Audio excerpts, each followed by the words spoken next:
Texas Recorder's Office, there are 2 federal liens filed against Harry M. Wilton's trust and estates, and they're blank. There's no information on either federal tax lien, but one thing is confirmed. It did impact and basically liquidate this gentleman's assets and what he had basically titled in trust. And of course, these are backdated. There's no timestamp. And then there's additional state level liens filed in real time, in 2000 and then 2001 against this gentleman, Daniel Wilton.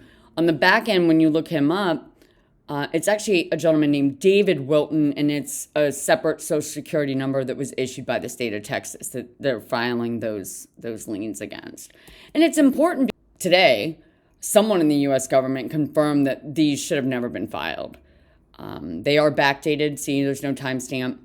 And she said that, quite frankly, an admin is all she can see is affiliated with who actually recorded these. And I said, well, what you're saying is then the U.S. federal government in the state of Texas, within your county, someone from a federal perspective authorized filing blank liens against this gentleman's estate that then liquidated 100% of his assets. She said, that's correct.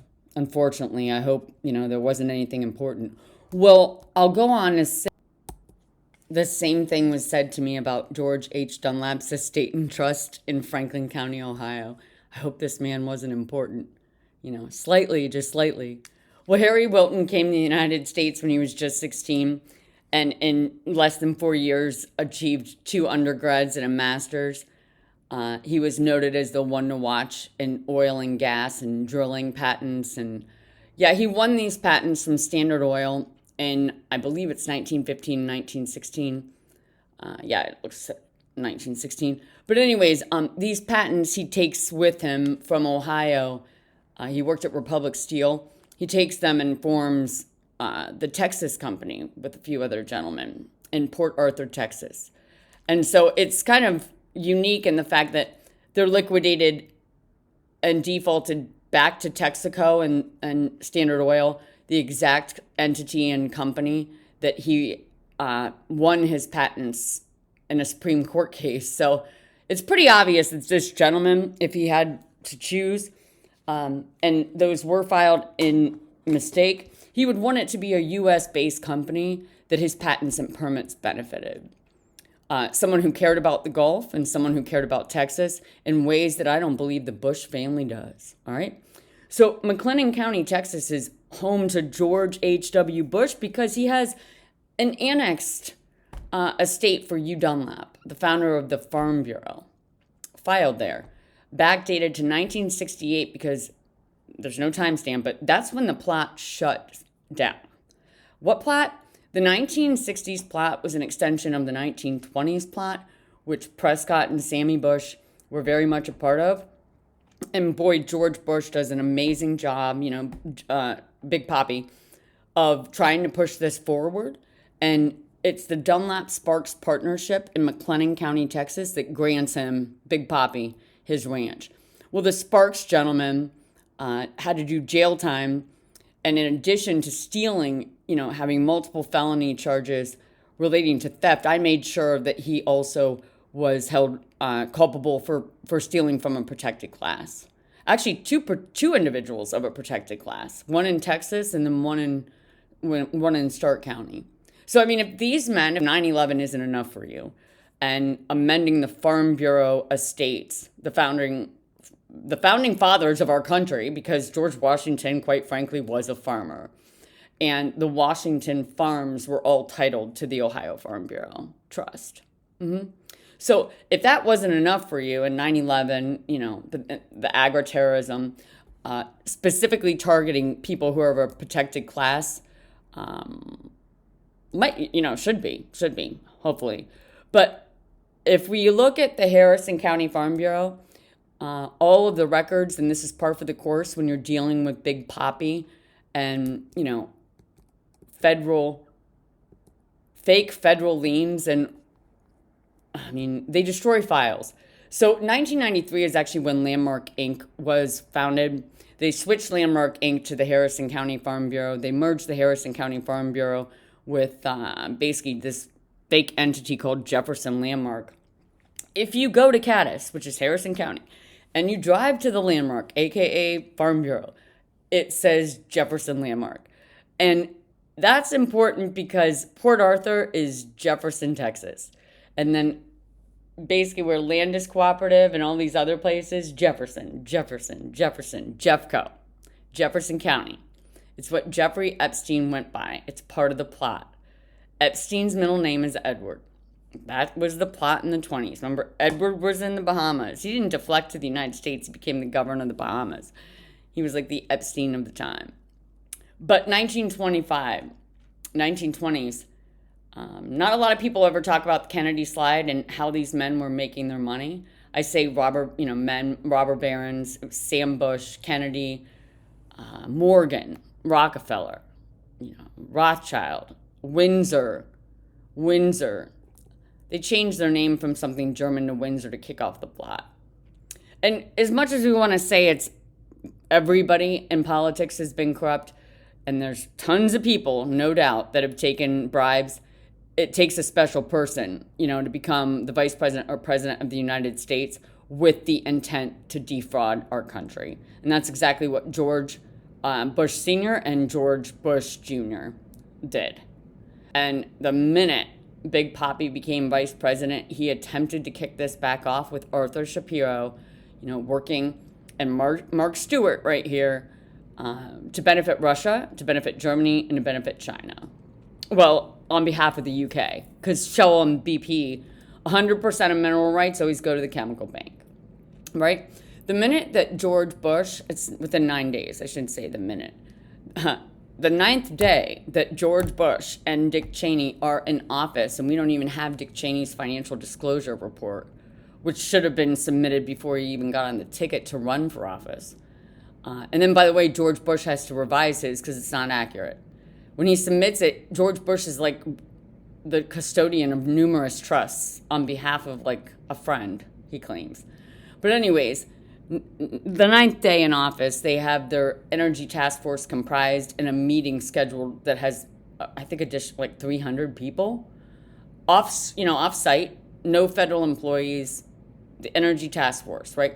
But anyways, they had already filed this case. It's the Harrison Hills County School District Foundation. We don't see foundation, but trust me, it's there. It's a fake entity against Gladys Dunlap and Roger Dunlap. I believe Thomas Jones was on there, but then this is, ended after 9/11. It closes in November, but then it's refiled in 2019. It's refiled to add the unknown heirs of John Doe. Well, you look up the Harrison Hills School District Foundation, and it was originally stated by Edward McElroy. Coal trap. Coal trap was the name used in the 60s to liquidate coal from the Kennedy Coal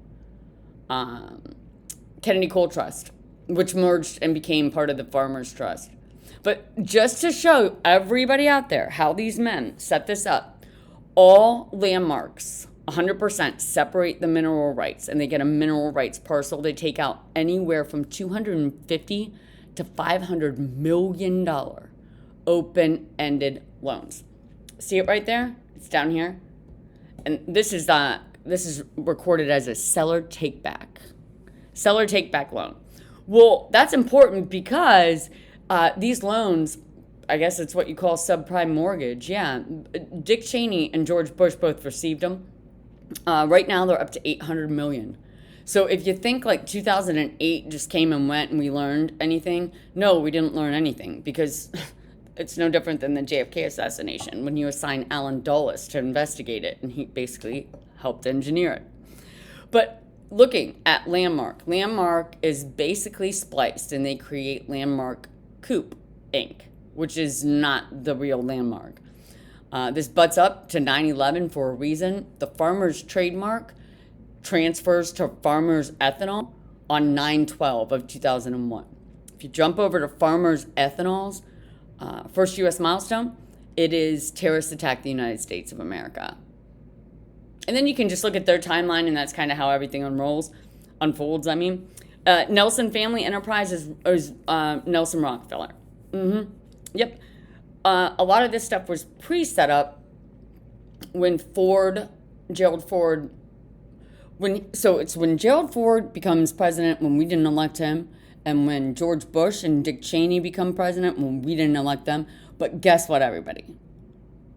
Kerry also was a massive interest holder. Any Standard Oil massive interest holders have basically signed over their power of attorney rights to the complex. So it doesn't matter if they're like, oh, we'll just quit claim our dividends while we're president. They're not controlling the country.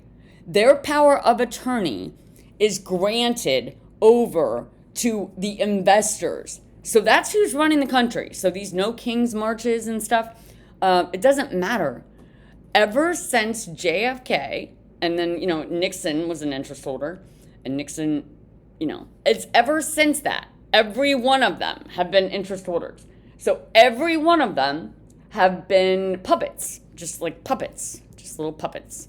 That's what they are. Puppets for Landmark America. Well, Epstein 100% merges Landmark Inc. Global with the real Landmark Inc. and the real Farm Bureau assets. And they couldn't have pulled this off without Taft and Bush and a bunch of skull and crossbones. We have Huntington, separating and accepting land. And then we have JP Morgan Chase. It's the Mills and the Wells partition project. Call it the CIA. It's a plot to defraud and take down the United States. Any way you slice it, and it wouldn't have happened. It couldn't have happened without 9/11. Yeah, Hess and Eisenhart, that's the Lincoln Continental. They normally design hearses. I don't know how anyone missed that. The daughter of Hess, she auctions off the license plates in 2015, as does the skull and crossbones. They auction off Geronimo's skull, which Prescott Bush, yeah. Prescott Bush dug up Geronimo in 1917, really to kick this plot off in the way. It's been a 100-year plot. Yep, Landmark Inc. This is the Harrison County Farm Bureau Cooperative, a.k.a. these are all shadow doppelgangers. This case that's filed against Lenny J. Stoner Ruyan and then Margaret L. Stoner, these are actually set up as entities. Margaret L. Stoner doesn't live at this address. If you look up that address, guess who does? Anna Louise Margaret Stoner. Anna Louise Taft was a part of the plot. But they had Ella D. Hughes, a.k.a. Hughes, and then George Dunlap and unknown heirs. Well, oh my God. These two individuals didn't have any children, and these are their cousins. Well, during this case, which Mike DeWine kind of chimes in, he's a massive interest holder. It's during this case where they're represented by the same attorneys. Yeah, there's Margaret Louise. That Mike Deutsch and Jeffrey Moser are actively claiming land historically titled to the Farmers Trust. They're acting as the surface owners, and they're actually filing the case against their own clients. Why? Is because they're all terrorists, by definition, for amending and hijacking. Here it is. During the case, July of 2014, this is Mike Deutsch, who's representing the defendants, and adds George H. Dunlap and Ella, and then Lenny. If you look for Ruyan under Harrison County, nothing comes up. She's listed as Lenny Stoner, and it's the same Lenny Stoner from the 60s, Leni, Lenny Walker. Yep, Mike Deutsch is incorporating the Rover pipeline over here under Diamond Access as he's defaulting his own clients. And here's Jeffrey Moser for Windledreve and the Farmers Ethanol team. That's Farmers Ethanol, whose first U.S. milestone is terrorist attack the United States. That's their other attorney. Claiming assets for the industrial complex, and because the goal is always to liquidate and reinstate the Ohio Farm Bureau Trust on behalf of England, and then roll up, if you will, all securities nationwide, the Farm Bureau, and they do. So basically, they stick with the plot, and you gotta give it to them. So this is basically the Dickerson Church and Cemetery. It's where our family and George Dunlap, they're buried. George Dunlap is still buried there, although they changed the headstone to Gladys R instead of Gladys E.